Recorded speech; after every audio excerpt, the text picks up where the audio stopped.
Last week, I talked about building credibility by looking outside of your organization for validation. I talked about things like external benchmarking, expert opinions, and industry recognition that all help shift internal perceptions. But validation only works if people already understand the actual value that you're delivering. That brings us to today's topic, measuring and communicating UX success in a way that resonates with stakeholders. Because unless you can demonstrate value clearly, the rest of the organization won't recognize it. Fortunately, decision makers across your company have an inherent need to improve metrics that they see. By establishing the right metrics, you'll influence their behavior. It's a weird phenomenon, but if you give people something to measure, then they'll want to improve that thing. Now, there are basically two ways you can demonstrate the value of what we're doing. First of all, there's qualitative data, and that can be incredibly powerful. A compelling story generates empathy amongst stakeholders in a way that raw numbers simply can't. Testimonials, videos, user feedback help people understand the human impact of your work. But quantitative data is even more powerful because people believe in hard numbers in a way that they don't believe in anything else. Ideally, this data should tie to some kind of financial return for the organization.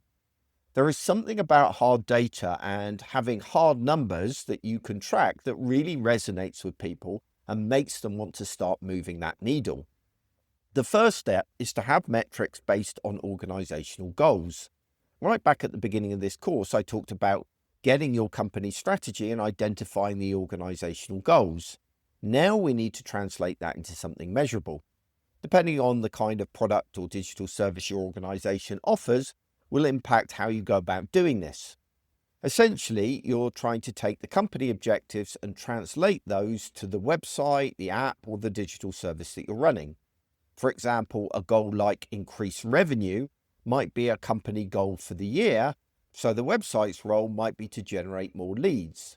But then you need to get specific about key performance indicators. What metrics are you going to measure? Maybe we're measuring the number of people completing an online form or visiting the Contact Us page.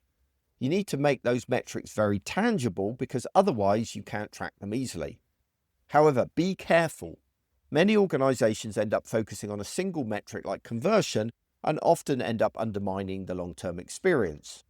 For example, if you only care about conversion, you'll end up with pop-up overlays and attention-grabbing things, especially if you're only thinking about conversion over the next quarter rather than long term.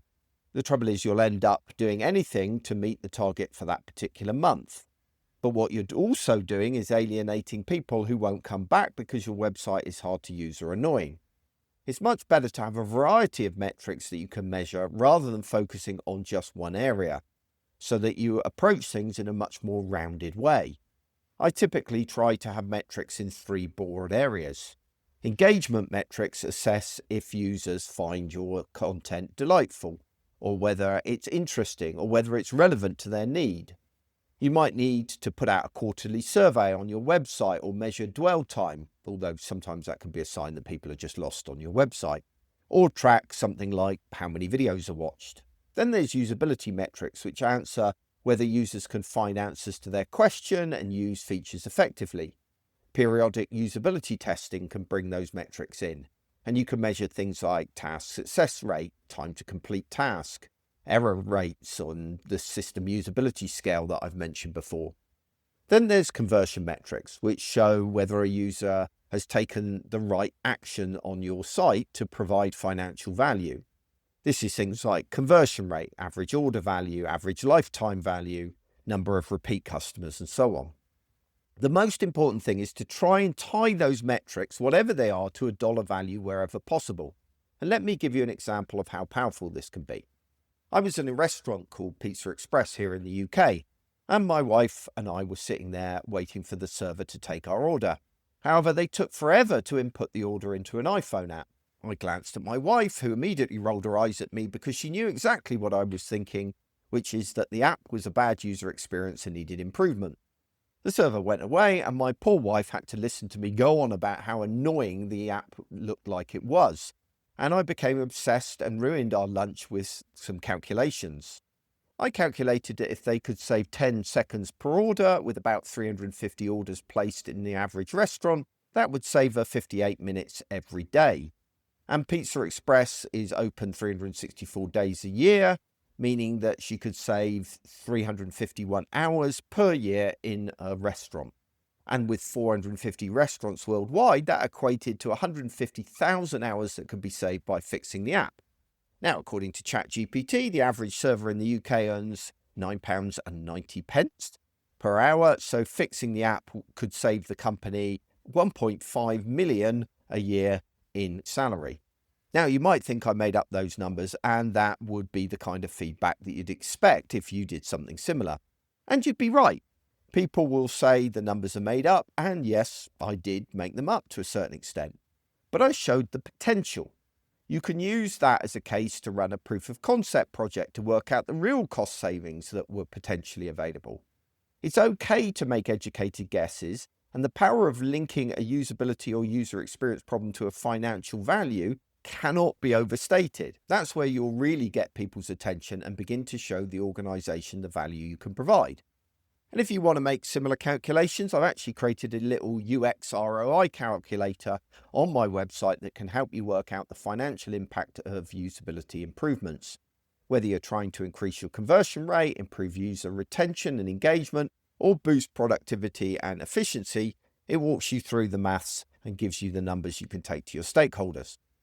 However, you can't just calculate these numbers, you also need to report them back. And there are several techniques I use to demonstrate this value across the organization. I start by using storytelling quite a lot. Create an engaging story can demonstrate how UX enhancements can address issues and achieve business results. And that's where qualitative feedback can become valuable because you've got all these stories of different users and their experiences. Now, I could have given you just the hard numbers about the Pizza Express example, but by telling you how it ruined my lunch and alienated my wife, it made the story a bit more interesting. I'm also a great fan of dashboards. Providing UX metrics in a dashboard will demonstrate how changes in the user experience help meet business objectives in very tangible, visible ways that people can instantly understand. I also provide impact reports, either quarterly, half-yearly, or annually, which report back to the organization about the impact that user experience changes have to your long-term goals for the business. And then there are demos. Host demo days to showcase recent successes, what's changed, what it was like before and after, and the tangible difference that's made. Reporting success is really an important part of the equation, and that means that you need to be measuring success and tying that back to the financial benefits if possible. So that's it for this time. Next week, we'll wrap up the course with some final thoughts and a summary of everything we've covered. I'll put together the key lessons and give you a framework for moving forward with confidence.